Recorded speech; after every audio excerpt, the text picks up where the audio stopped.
Whoa. That music just started right in the middle of it. Well, there you go. It's been a minute since we've been super live. How are you, everybody? I'm Doug Zanger, Uncle Advertising. People asked me, why do you call yourself Uncle Advertising? Well, I'm old. I got a little wisdom. But I'm like that uncle that will show up every so often, give you some good advice. You know, get you the good wheat. I'm kidding. I'm kidding. Sort of. I do live in Oregon, so there you go. From the mothership in Portland, Oregon. Thank you for joining us, and to all of our members, thank you for supporting the mission. The brief on this whole thing is build a global home for independent agencies. The mission is to serve independent agencies and the brilliant people behind them. The goal is more visibility for indies and more choice for marketers. We started this thing technically July 4th, 2023. But let's be honest, it's been like a year, almost 2 years. It's taken us some time. Currently 300 agency members around the world. Thank you so much. We have some more members to announce, including, did you like that? That's like an old DJ trick. Hit it with that break beat. We have our first, so we have a member in Nepal. We have, I get the thumbs up works. Look at that. That's cool. Nepal. And then we have Romania. So we're going to be announcing more members. Kyle O'Brien and I are going over to Paris in December to help judge the Epico Awards. And if you've not heard of the Epico Awards, let me tell you something. This is the only award out there that's judged by journalists. So it's a bit different than what you would usually expect, which are industry peers. In a way, they're industry peers, but what I'm really looking forward to is meeting a lot of people from trade publications all around the world. Now, selfishly, I would love to see our members enter and win, because it's a lot of European agencies that win. And we'd love to see more American agencies in there. And you're starting to see more American trade publication people on the jury. So we're really proud to be partnering with Epico Awards. We'll have more about the partnership coming up, including our sponsorship of Indie Agency of the Year for the Epico Awards. And they're going to do a bunch of stuff with us as well. So to Nico, Mark Tungate, and the whole team there at Epica and at Adform, thank you so much. And also thank you to our sponsors. We call them partners because that's what they are. We take the time and listen, I spent about a year and a half looking at this going, we're not going to bring in partners yet. We want to make sure we got this thing figured out a little bit. So we waited really a year and a half before we started bringing in partners.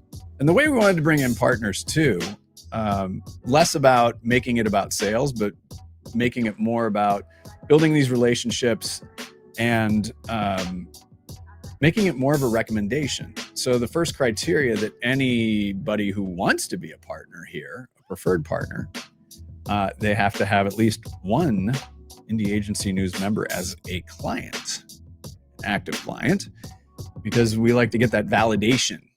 And there are a lot of great technologies out there. There are a lot of great vendors out there. There are a lot of great services out there. But we want to make sure that they're serving the best interests of independent agencies.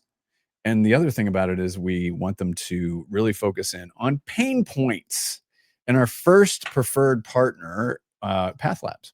And we got a chance to get to know them. Gosh, I mean, it was months before we said, yeah, let's do something together. And been remarkable. They've just been remarkable partners. We love the launch partner of this, and they are the exclusive category partner for media execution and media service.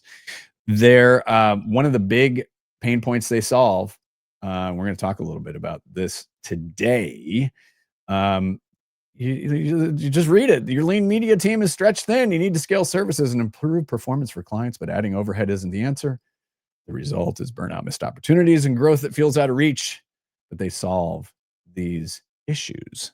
So, yes, we want to talk about Pathlabs, but we also want to talk with our agency member who works directly with Pathlabs so that we can talk more about what what this looks like in practice, because you've got like the theory of it and then you've got the practice. So Ashley Neel, EVP of Activation at Curiosity, JC Clarke, VP of Agency Growth at Pathlabs. Thank you both for joining us.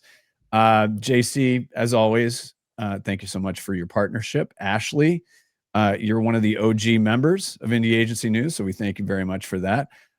So I want to start with this question because we are going to be talking a bit about what this means when we talk about a media execution partner and how that model works in practice. So the first question I want to chuck out there is, when clients say we need an agency that handles creative and media execution, how do you compete without trying to become everything to everyone? So a little bit of a jump ball there. Ashley, why don't we start with you? Yeah. You can't have good creative without good media, right? There is no creative effectiveness if you don't have media effectiveness. So, I mean, we don't look at it as it's either creative or it's media, or you have to focus on one. And if you're trying to do them both, you can't do one well. You have to be able to do them both well in order for the idea to really execute well. So it's more so around staying tight to what's the idea and how do we bring it to life than it is it creative or is it media? Because honestly, the best ideas could be either, right? Or you need them both. Yeah, and I always like the idea of, I think anytime that you bring in certain things early enough. I mean, I say this about PR all the time, but the same thing can be said about media, because I've experienced and also observed over time where a great creative idea might not have the right media, or a great media idea didn't have it didn't have the best creative. But JC, I want you to answer that as well, because you're coming at it from a slightly different angle. What are some of those kvetches that you're hearing? And so an agency coming in being like, I mean, we're creative, but we don't do media. It's like, what do we do? So what are the biggest pain points you're hearing? Kvetches, that's a great word. I mean, yeah.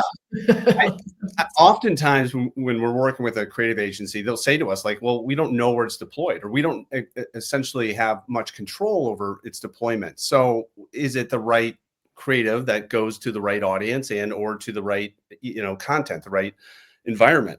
And that there needs to be synergy there.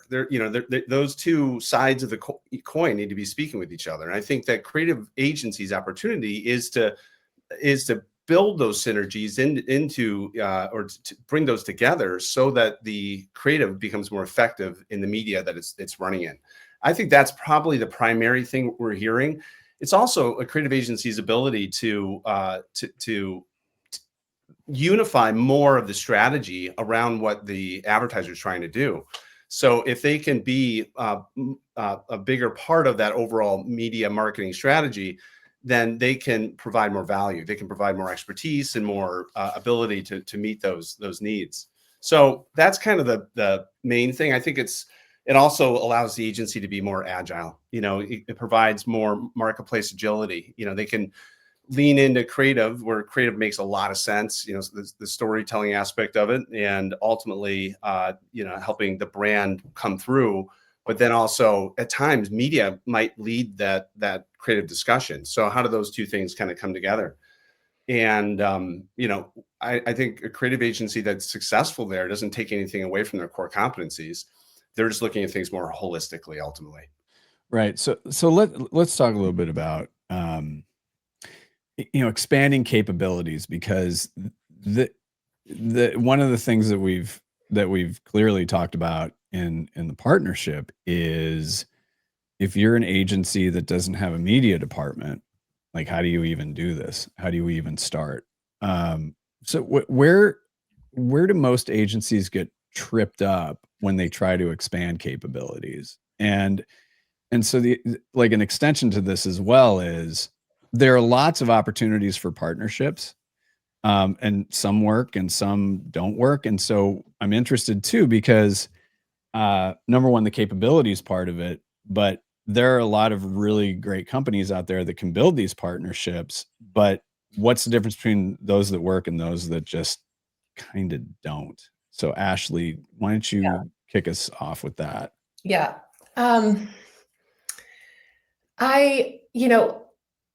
The benefit of working with an independent shop and what makes us different / better than the holding companies is we are really, really focused in on what we do well. We are really, really dialed in, like borderline obsessive in the type of work we do and the type of work we can do better than anybody else. That's why you go to an independent shop versus a holding company that's just big and deep and doesn't do anything particularly well, just kind of does it all.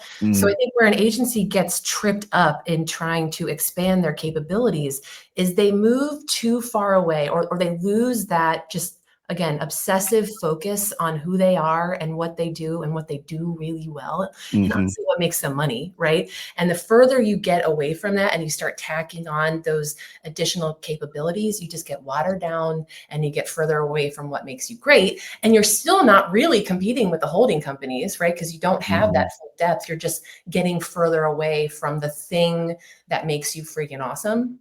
So that's the first thing. Do you want me to tackle the second one too? Just keep rolling. Go for it. Come on. Come on. Well, You're rocking a Duran Duran shirt. I expect greatness. Please continue. I appreciate that.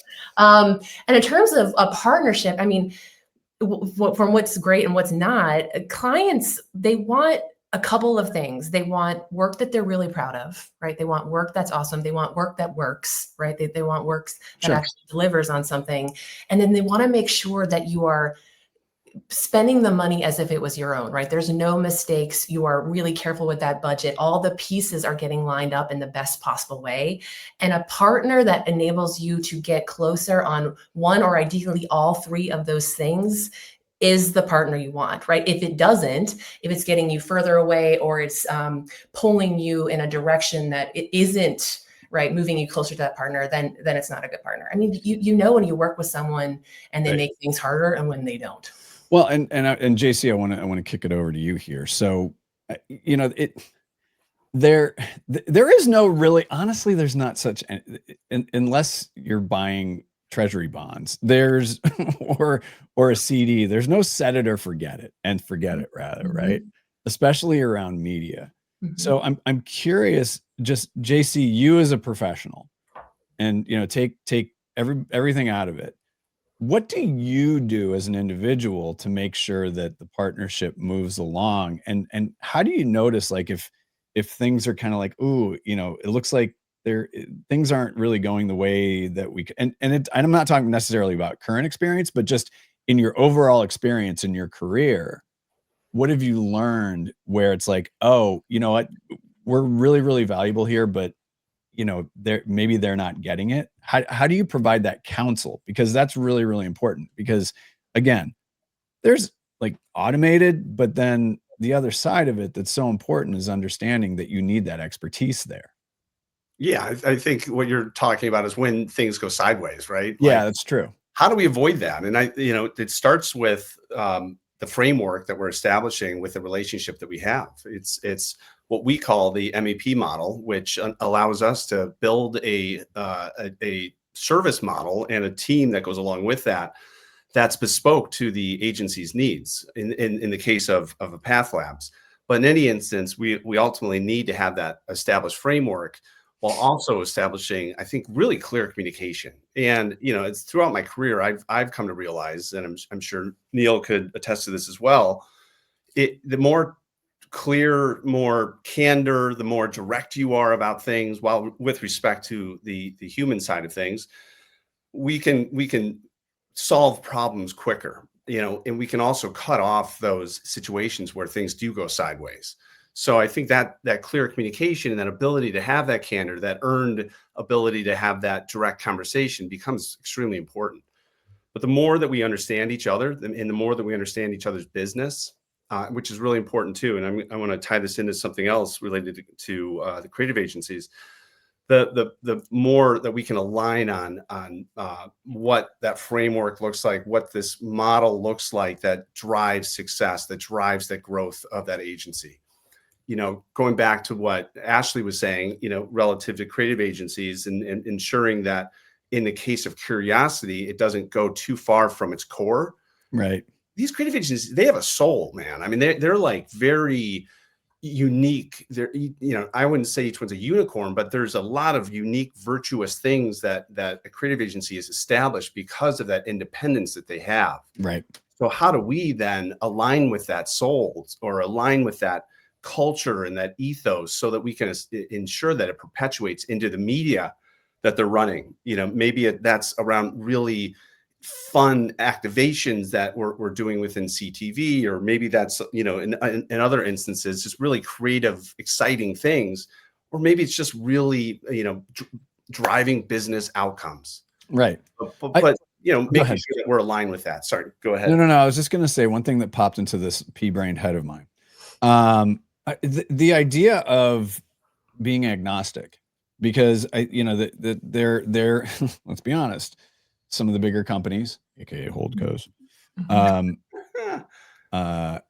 you know, they'll get deals and you'll get forced into certain media. And we will talk about the MEP model here in a second, but I do want to talk about the importance of being media agnostic. And I also want to address two things. First of all, two people have called you Neel, Ashley. So I'm Zang. Usually people call me Zanger. So, okay. Yeah. I don't, when you say Ashley, I don't think you're talking to me. Yeah, you probably think I'm thinking of Ashley Walters. Exactly. There's a million Ashleys at Curiosity because Right. apparently we're all born in the 80s. Yeah. That's what was my other question. What era is that Duran Duran shirt? Well, this is only a couple of years ago from when they got inducted. So I used to work at the Rock Hall. Oh, that's right. You did work at the Rock Hall. Yeah. So it's legit. It's legit. But this is just a couple years old from their, like, I think 2022 induction. Oh no, it just reeks of early 90s sort of design, lack of sensibility. 90s. But look, talk about the agnostic part of it, because I think that some of the misperceptions that people have is, you know, there's a certain inventory that we have to use and this, that, and the other thing. Neel, start with you.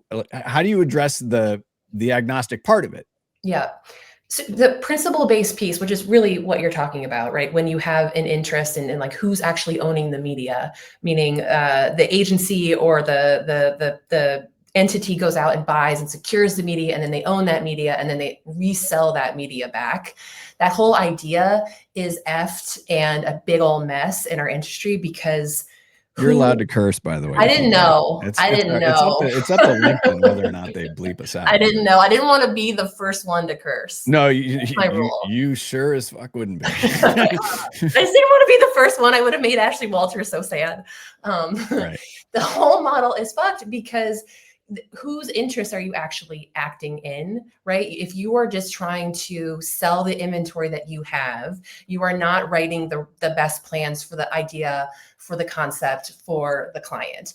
And so we take a super hard stance against principle-based media, which is essentially what you're saying. Right. And so having a partner that does the same thing, and where I'm not locked in, whether it's on the linear side, right, into buying specific inventory, or it's on the digital side, having to run through a particular platform, DSP, et cetera, that makes our ideas pure, which again goes back to what makes us great is that idea. And when we start to step away from that, whether that's from a capabilities or from an execution, we just lose a little bit who we are. Listen, and I'll tell you right now, I've known Taylor Wieger, your chief strategy officer, for a long time, and number one, he's brilliant. Really but secondly, like the ability to be able to have some flex. Because then he's able to think, and the creatives are able to think in a way that's just it provides more efficacy. JC, before we move on, I just want to notice a few things here. So we only acknowledge Neel as Neel. Rock Hall Flex. Are they all from Rob? Vintage T-shirt. I do. T-shirts. Band T-shirts and wallpaper are really the only interesting things about me. I wish I had kept my radio station T-shirts when I was in radio. That's the only thing I wish I had kept. Yeah. And you do have good wallpaper game. I do. For sure. Oh my God, I spend a lot of money and a lot of time on wallpaper. wallpaper. And people think wallpaper is gone or that it's a pain in the ass. It's not. If you just do a bad job of putting it up, it's super easy to take down. Yeah, it's true. I guess. Been there. Yes, I know. Yeah. So, okay. So, here's one that popped again. This is always interesting to me.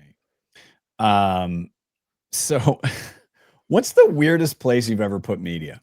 And JC, I'm curious, like, because here's the thing, when I first started my career, so I started my career by selling a radio script for $35. And then I was working for a local media buyer in Portland, and I was the king of the insertion order for like middle of nowhere newspapers, middle of nowhere radio stations, stuff like that.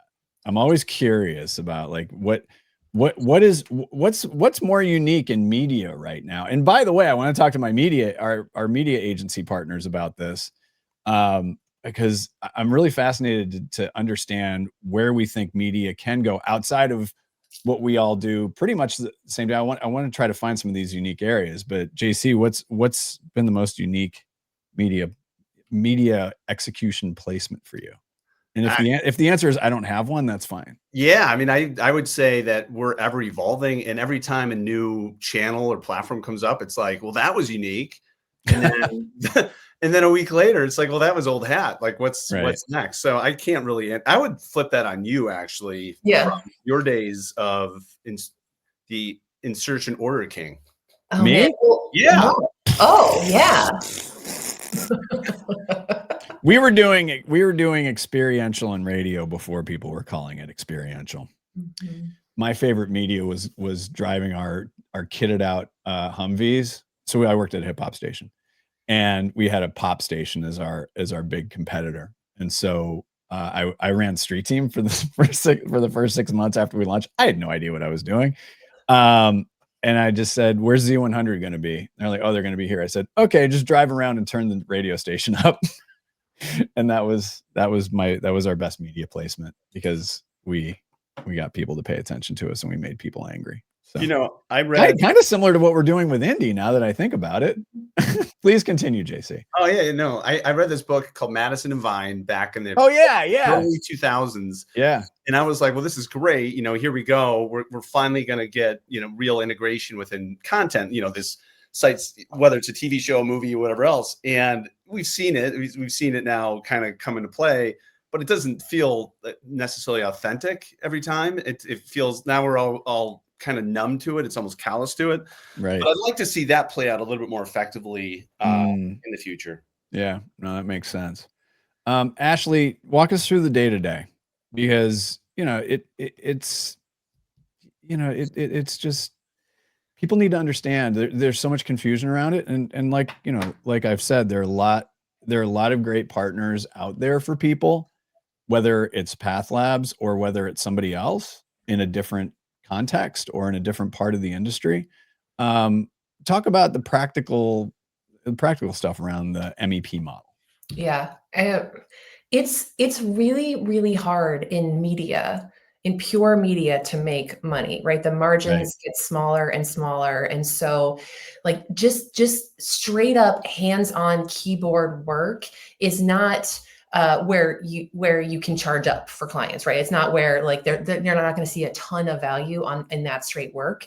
And so where my team focuses is building out that strategic ownership, that strategic layer of the media plans, working with the strategy team, Taylor's team, with the creative team, et cetera. And then, so they've got that strategic vision for what the media plan should be. And then we've got our team over at Pathlabs that we're setting the vision, like we're, in a traditional sense, we're setting the specs, and they're going through and executing. I mean, we talk to these cats every day. There's a Slack channel going on right now about this thing with Pathlabs. So we're in constant communication with Pathlabs and all the moving pieces. But we've set it up so that we've got a core team over at Pathlabs. I think that's really, really important. So it's not like I'm dealing with faceless people or people I don't know who they are. I know them all. I've met them all. I've had meals with them all. And so they're just an extension of our team. That again, we're setting the vision, and then day to day, we're checking in on how that vision is getting executed. Right. JC, she mentioned meals. Does she take you to like Skyline Chili when you're in Cincinnati? No, when you're both in Cincinnati? Some of the team races the Skyline Chili. Some of us would maybe go. Oh no, I last time I was there for the opening of the Curiosity space, gorgeous by the way. Yeah. I got there. I'm like, all right, let me get my Skyline out of the way. And then right before I left, I was like, I got to have a second one. Yeah. And then a third one is just like, oh my God, it's so good. The last time we were with Pathlabs, we had a coney eating competition where I forget what the I just do had to spaghetti. like crush a coney in so much time. Yeah. God. Yeah. And I think Rob won. No, well, Rob tried. Okay. Rob tried. He didn't win. I can only do spaghetti. We just happened to be in the right place at the right time where there was an existing competition happening that we decided JK and our team and Rob on the Curiosity team, we're really one team. Yeah. They decided to enter, and wow, that was questionable choices. Choices were made. Right. JC, let's talk about, because we have talked that and listen, we have some of the greatest media agencies on the planet as our members. My hand to God, listening to them, I'm always blown away by media people, and especially media agencies and people who it's just, this is the way it's going. I'm like, this is amazing. If you're a creative agency, let's talk a little bit about that, because again, understanding that there is a deep need for the media side of it, but from your side, what makes a great creative agency a great partner, and how do you bring them along? Because that's really, really important. Is, again, you don't want this to feel like set it and forget it, or it's a self-serve thing. This is very much relationship and goals, and listen, everybody understands like what the goals are. But for a creative agency that is still trying to figure some stuff out, what makes them a great partner to work with, and how do you bring a new creative agency along? So I'll start with the latter part of your question, because I think it's really important. Creative agencies, like we talked about earlier, are really good at their core, and for us to then work alongside of them to build out a media practice, which is really what we're doing, which is one of the things we're really good at, is to get deep into their business and understand really what are they trying to do, what is their North Star, and where then does media fit into that. So we'll spend a tremendous amount of time just getting to know them, understand their advertisers, understand that North Star, understand that culture, and then understand what their strategy, their strategic operations look like, so that we can align up with that. When we build out a team for a Curiosity, we're looking at all of those things, and then who are the people that we're gonna compile into that team that's going to then sit within Curiosity. They're going to literally be a integrated partner within Curiosity. So Ashley mentioned Slack channels, but everything that we're doing is really to be that extension of that team. When we're building out like the media practice, we really want to make sure that we're bringing forward we're looking at it as a journey. It's not just that we're dropping in today and it's all going to work and it's all going to be great. No, we need to make sure that it's all set up for success, and that we're educating them and we're helping them rethink through the format of their agency or the framework of their agency relative to media, so that it doesn't implode and it doesn't dilute what they're already good at or distract them from what they're already good at. So it's really that augmented approach to make sure that it's all working really well. Right. And the first part of your question was, remind me again? I was afraid you were going to say that. I have this tendency to ask about 13 questions in one question.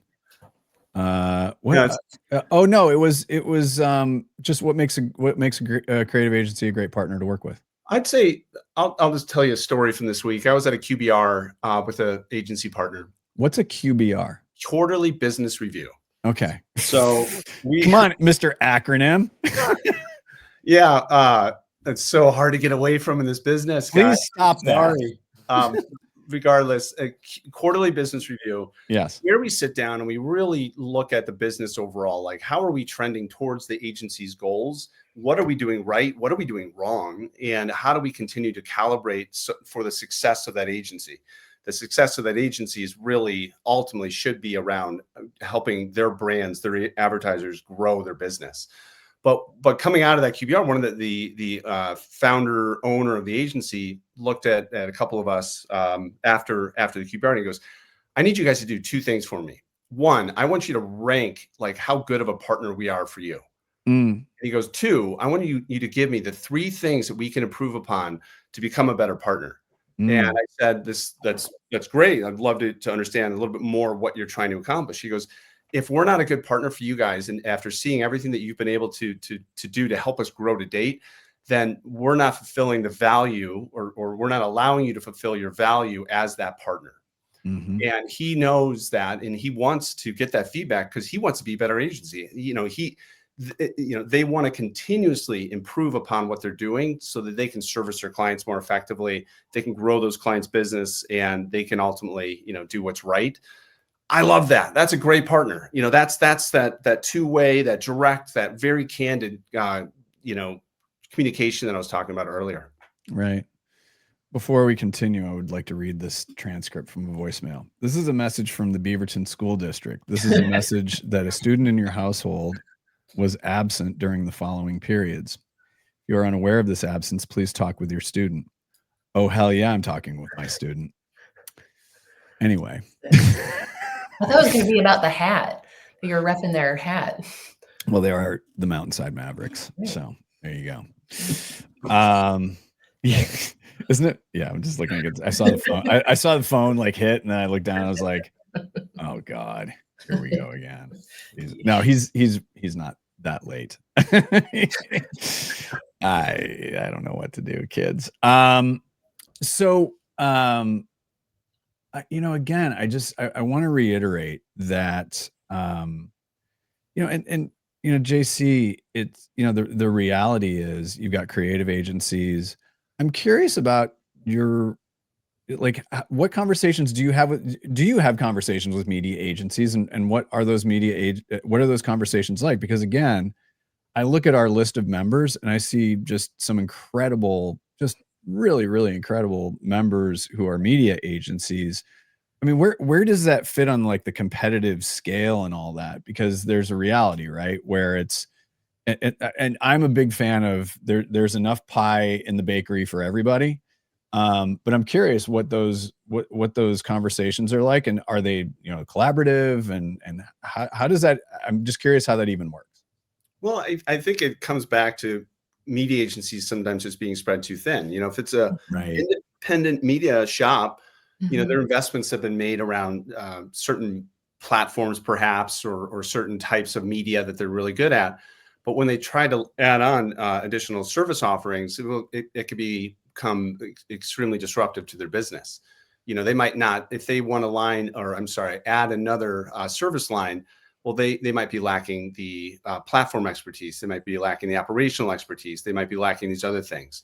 And given our agnostic approach, and given our investment into a lot of these other platforms, these other channels, these other more nascent technologies that are coming up, we provide them a single point of entry to have access to more platforms, have access to more expertise, have access to more operational things that could benefit them.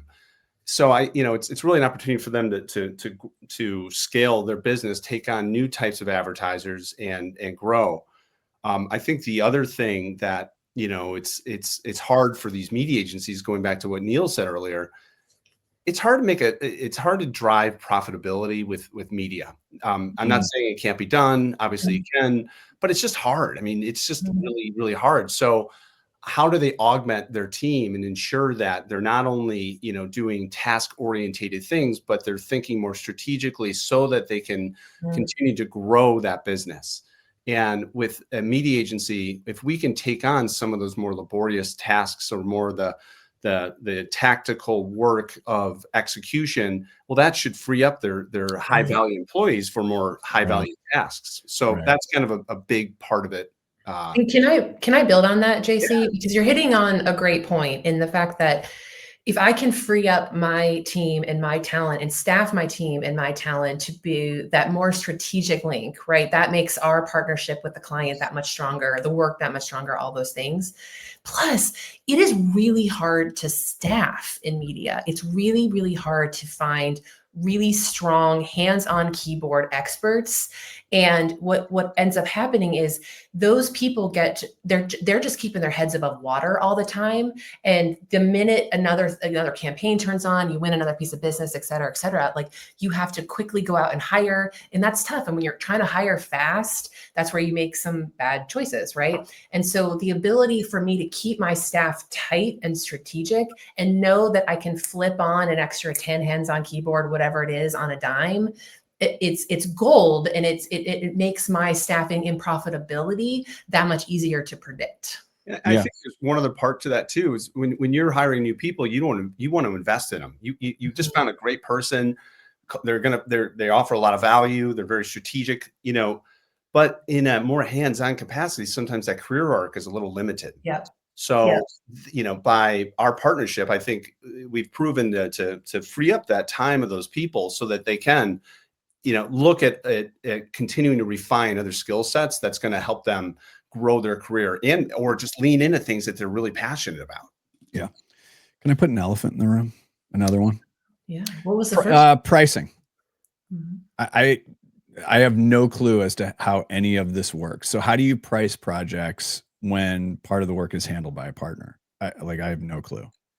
We don't price it any differently, because it's not that those hours are going somewhere else. The hours are just shifted to strategic thinking on their business, right? Because in theory, we're not charging extra money. We're not charging less money, because what they're getting is more hands-on keyboard work and more time spent thinking strategically about their business. Right. So there's no pricing implications to the client. If anything, they're just getting double their money's worth, right? In theory, well, instead of me having to just drown in executional work, I can have some strategic thinking as well. Right. Spreadsheets. Remember those? Spreadsheets. No, I still use those a ton. Yeah, I know. Cool. So, yeah. I'm learning pivot tables. Okay. Fun. That's not like brand new technology, but okay. No, it's not. No, it does bring up a good point wherever you can get help to, again, the high value piece of it. Right. It's interesting because it's the same thing with us in AI, right? Where it's there are some things that we can use it for so that it frees us up to think, what if? And our entire existence of being here is to serve our members. That's it. We're service first. And so the less we have to worry about some of those things. And as we keep building processes and systems that work, it's somewhat analogous to what you're talking about here. Who's the when you were at the Rock and Roll Hall of Fame, did you meet Axl Rose, and was he out of breath when he went running onto stage to sing? I did not meet Axl Rose. I don't know that I would recognize him anymore. He doesn't look the same. I did met. I'm not going to name drop because I don't want to get made fun of by my team. But no, I did not meet. I did that on purpose, by the way, because I was waiting for the comments to come rolling. I did get to meet the Foo Fighters though, and I got to see them get inducted by Paul McCartney. That was pretty dope. Carole King. Yeah. So there's some good ones. Saw Pat Benatar in the bathroom. That was cool. Pat Benatar's so good. Yeah, she's fucking great. Yeah. Legend. I used to work on our college, our 529 plan in Oregon. I worked on marketing on that, and there was the Zoo concert series, and damn right, Rick Springfield was a headliner. I don't think he's inducted. Yeah, no, I don't. No. It was the Oregon Zoo. I mean, that's. I don't think you need to be inducted to be. Right. So. But I will say, if anybody's a Pink Martini fan, make a little pilgrimage. It's great to watch Pink Martini at the zoo, at the Oregon Zoo. It's legit like a really, really, really great vibe. Okay. And Rita Wilson opened up for, I think it was Indigo Girls. That's and cool. she's great. She's really, really good. And her band's really good. Yeah. I don't know how we got on this topic. Axl Rose having a weird face. I'm only referencing it because if you look for the Patton Oswalt bit about it, it's very, very funny. Okay. I was gonna veer into that. Okay. Patton Oswalt's one of my heroes. What else do we want to talk about today? I mean, we've covered a lot of stuff. The other piece of this, and I said this earlier, is that and I was thinking about this today. There's a huge difference between growth and sales. And so, and I think this is part of the reason that we're trying to structure this the way that we're structuring it is I've enjoyed the living hell out of getting to know everybody at Pathlabs. I've enjoyed getting to know people at our other partners as well. And I think what that comes down to is it's the reward of understanding that we all want to grow our businesses. Sales can be very transactional, whereas growth can be what it's supposed to be, which is it's going to be like any relationship where some days it's going to be amazing. Some days there might be some challenges and everywhere in between, but ultimately you have the same goals. And so I think that the piece of this that I find the most rewarding is that we all know what our goals are. We all want to grow, and it's going to come in different forms on different days. But sales are transactional, but partnerships and growth that endures. So thank you for coming to my TED Talk. But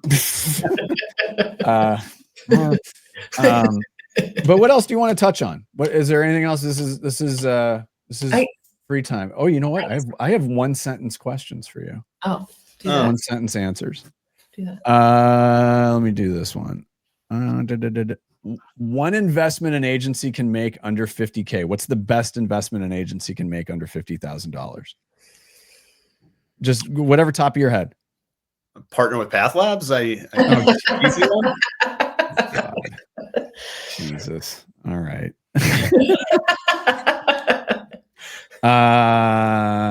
One question to ask any potential media partner before signing anything. How do they make their money? Okay. What's the next big shift in agency partnerships that most aren't prepared for? I think this idea, especially in the media space, that partnering and outsourcing can be a bit of a dirty word. At least that's how it's been previously. Right. But we got to get a lot more used to it because we do it all the time in the creative space, right? We outsource production, we outsource producers, talent, all those things. And so if flipping that mindset to be like an extension of your team. And of course we don't have those people internally. That's not a sustainable model. That doesn't make us a bad agency. That doesn't make us not good enough to handle your business. Right. That makes us smart in who we have in the house versus outside. Right. JC, did you want to? Yeah, and I would say that was one long ass run-on sentence though, Neel. JC, go. I forgot this was one sentence. I forgot. It's okay. Edit it. No. But I really do. I believe in the people aspect of the partnership opposed to the outsourcing because they have XYZ technology, blah, blah, blah, or, their use of AI is blah, blah, blah. And we all have access to the same tech. We all have access to the same AI. So you're going to go with the people there. Yeah. People. If you were starting an agency today, what would you build versus partner with, partner for, partner on? I would stay as tight to great ideas as possible, whether that's creative strategy, media, like that actual concepting piece of it, coming up with the idea and how it lives. And as you get further out on the execution of that idea, that's where you partner. JC. Yeah, I wouldn't add. Say ditto. Was that too long? No, it's fine. Run-on sentences are fine. It's just presume it's an M dash. Listen, this has been fun. I really appreciate it. And like I said, incredibly grateful for the team at Pathlabs, incredibly grateful for Curiosity for being the OGs. Huge respect for all of our other agencies and all of our other partners. We are mission based. We are here to serve independent agencies and the brilliant people behind them. And part of that service is making sure that we are creating things that matter and that we are partnering with people who can help our agencies and our members grow. I'm gonna you get one last thing, and it can't be about work. It has to be mundane. Neel, yours has to be about the Cleveland Browns. Go. About the Cleveland Browns? They beat the Packers. That like breathes some life into the city. Okay, JC.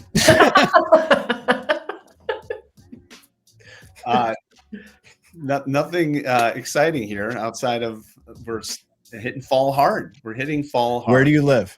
Outside of Chicago, about 40 miles in the woods, about as remote as you can get.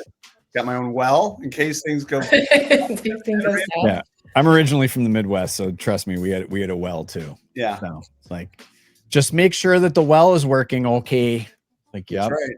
Okay, yeah, before it freezes up. Well, listen, I'm gonna put you both backstage. It's not a Zoom call, so don't hang up.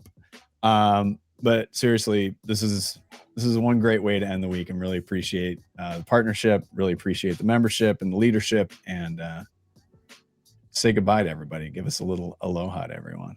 All right, I'll put you backstage. Salud. I like that. All right. Okay. Thursday. Again, I want to remind everybody, please check out Pathlabs. Go to indieagency.news. You will see current preferred partners. We also talk about them on the socials, in the newsletters, in all of the other stuff that we do. And yeah, we're really, really, really proud of this partnership. And if you want to learn more, just head on over there.